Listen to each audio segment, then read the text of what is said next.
Welcome everyone, in today's video I will show you how you can check reposts. This tutorial will be step by step, so make sure you follow it carefully. First of all, we open TikTok social media platform.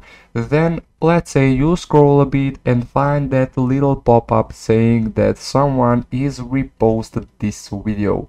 Probably you think, what is that? In basic terms, that's when someone is liking that video too much and they want to spread that video in his surroundings. So back to theme of this video, how you can check reposts. You must recognize options at the right side of screen and you will tap on third from top named comments with cloud icon. After clicking there, people who reposted the video will be on top, as you can see here in my example. So basically that's it. Thank you guys for watching. If you enjoyed in this video, make sure you leave a like and hit subscribe button for more tutorials.